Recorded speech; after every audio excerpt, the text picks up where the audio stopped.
Hi guys, welcome back to AFTV and welcome back to Tactical Insight, a bit of a Tactical Insight extra, a brief one, because I wanted to discuss something that's kind of been bugging me all week, and so I thought I'd do my research on it. Do Arsenal really lack depth? Do they really lack options as we go into the final 17 games of this league season? Now, I understand why people are disappointed. We're out of two cup competitions, knocked out by Liverpool in the Carabao Cup, knocked out by Nottingham Forest in the FA Cup. God, I was there. How did I forget that for a second? Knocked out two competitions, weren't in Europe in the first place. We're going to the January window. Now everyone's trying to convince themselves that actually going into this last 17 games of the season with a depleted squad, and I think that's a kind way of putting it, is going to be okay. It's not going to be a problem. And there's been a lot of frustration from Arsenal fans, thinking, how could we leave ourselves so short-handed? Maybe it's not even just about depth. Maybe it's about quality. Maybe it's about saying we've got an opportunity for top four, so we needed to bring quality in to really cement our hunt for that place, to cement our sort of real standings in this race for top four, and it didn't happen. We've gone in, we let a load of players go, we didn't add to the squad, and sure, it feels a little bit thin. So I wanted to explore this idea that there's a lack of depth, but it's not even just depth. I want to discuss whether there really is a lack of options at Arsenal.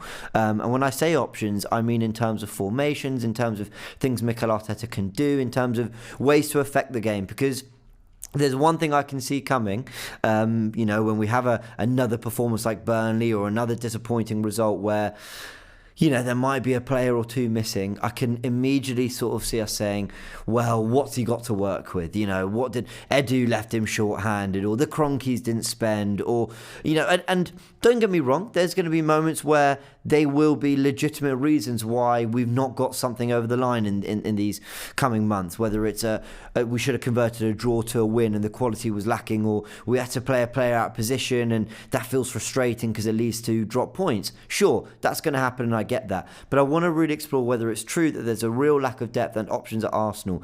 Let's go into it. Before we go anywhere, I want to discuss the players that have left the club in January, and the reason I want to discuss them is because we talk about, even me, I saw Chambers go and I thought, well, he must be bringing someone in. And we see Maitland-Niles go and I'm thinking, well, he must be having someone in for this January period, where, of course, we were missing El Neni and Partey. We were missing Xhaka through suspension, although we weren't to prepare for that, to be fair. So I wanted to look at the players we've got missing. And this graphic here, tells you quite a lot about how important they really are to the group and to Arteta's final 17 games of this league season.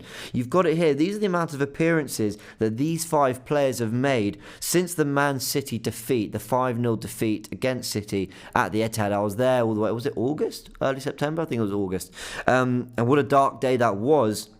Now, in fairness, I've not included Aubameyang, who's the sixth member of the squad to leave. But the reason I've not done that is because for Aubameyang, it was less to do with Arteta's willingness to use him and more other circumstances, which has obviously been discussed.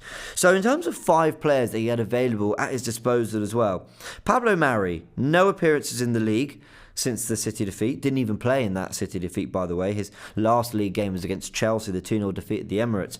Callum Chambers, 0. Kolasinac, 0. Balogun, none. We know he made his debut starting against Brentford when our forwards had COVID and we were very depleted in that game.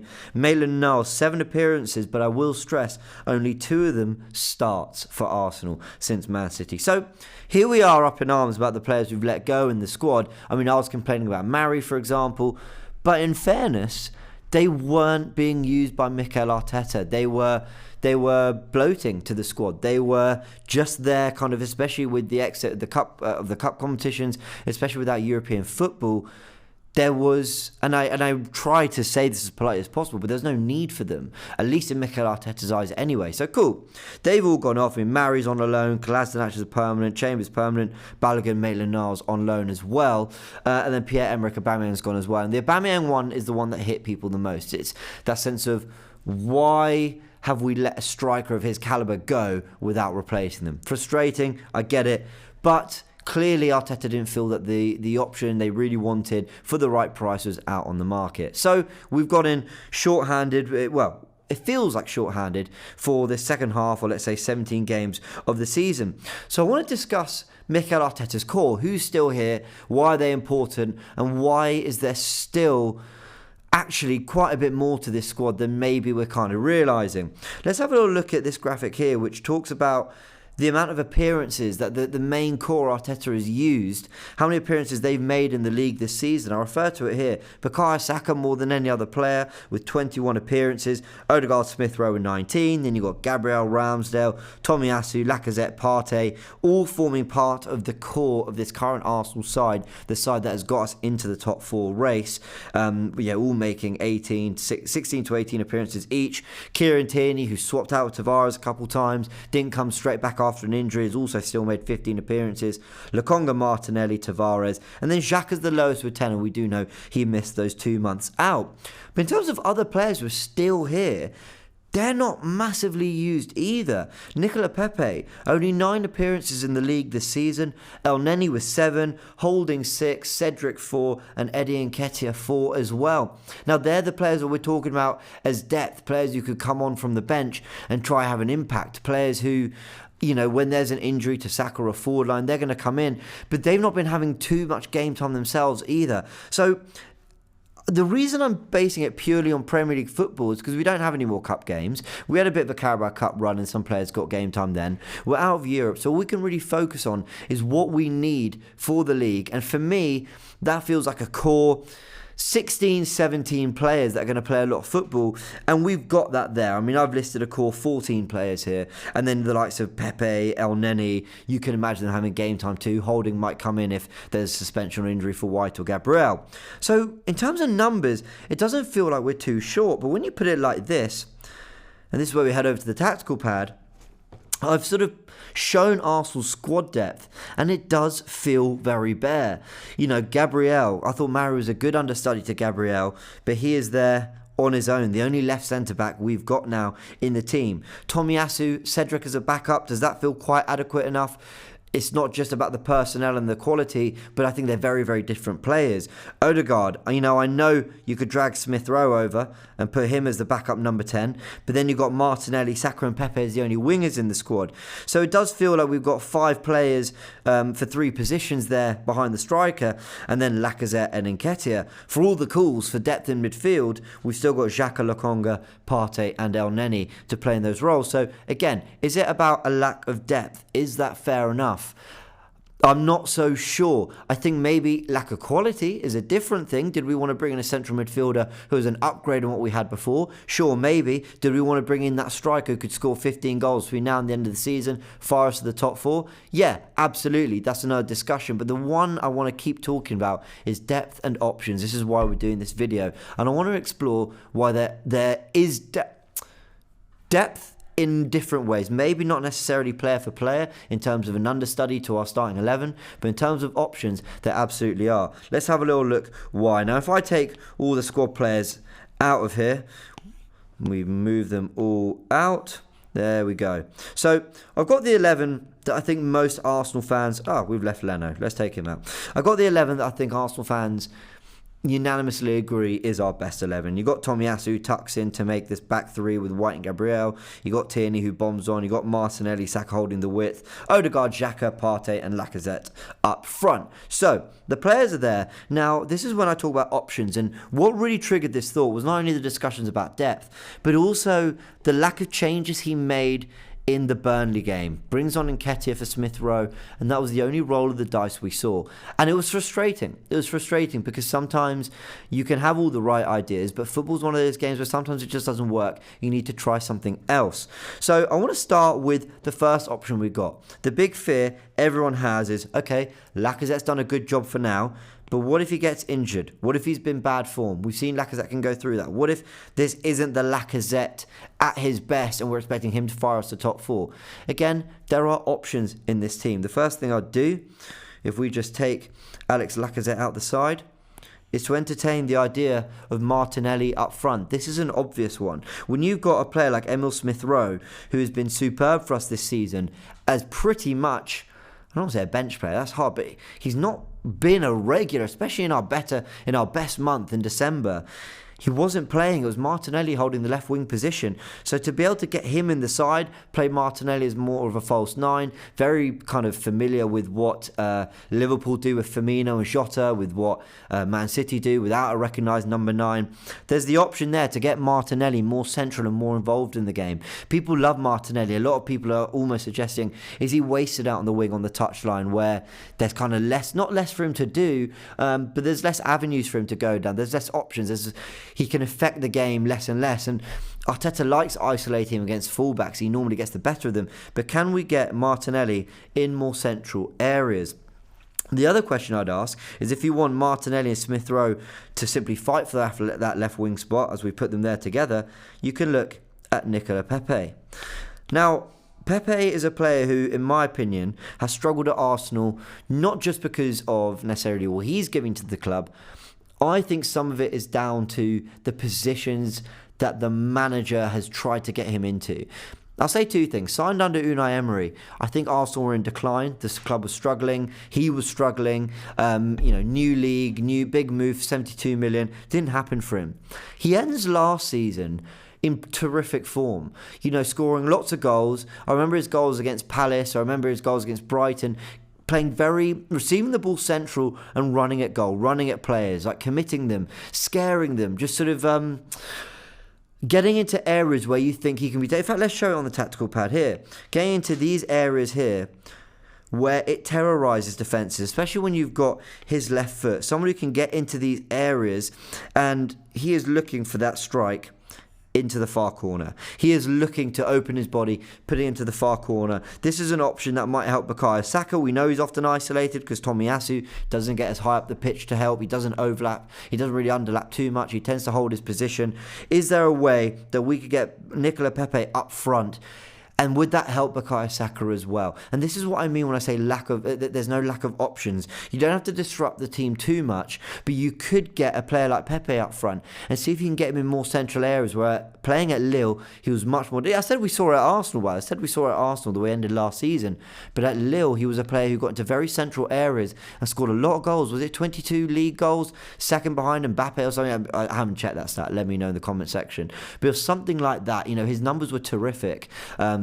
At Lille, getting into central areas, sometimes playing as a lone striker as well. So that's another option. I've talked about Martinelli, I've talked about Pepe, and yeah, as I said, you could go for different midfield partnerships. You could go for Lokonga, you could go for Elneny, you could try different things there. You could go back to Odegaard and Smith Rowe in terms of having both the midfield alongside Partey. That's something Arteta's done. So options are there, but here's a third that I'm going to bring up as well as I clear all this, and that is a back 3. Now, if we just make the decision to take Emil Smith Rowe out for a second, a back 3 where you could see White, Gabriel and Tierney as part of the back 3.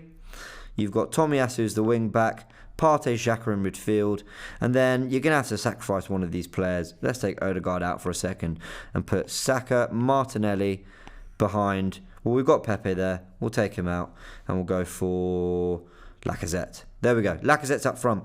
Now, as you can see, that left wing-back position, untouched. Who's there? And, of course, Nuno Tavares. Nuno Tavares is a left-back, left wing-back, but I see him as a wild card in terms of an attacking option. Lots of drive, gets forward loads, likes to power up and down. He's got a good right foot as well, comes inside. He's unpredictable. And what I'd like to see Arteta do sometimes is recognise that you can still be very attacking, just ask different questions. Even if you go to a back 3, three centre-backs rather than 2 centre-backs is not necessarily more defensive. So I want to see Arteta, throw that wild card in there, mix things up. And when I talk about, yes, there's a lack of depth, there's not always a lack of options. Because when you do something like this, then what have you got? You've got Nketiah and even Pepe fighting for that striking position. You've got depth there. Smith Rowe and Odegaard can come in and be options behind Saka and Martinelli. And then in midfield, we've mentioned them already, Lokonga and Elneny. Then you've got the likes of Cedric. You might bring in Holding if you want Tierney to move to left wing back. There are options there. And remember, as I've said, there are only 17 Premier League games left. There are options there. So I'm going to keep, as I've been doing all video, keep going back to the title of this. Do we really lack depth and options?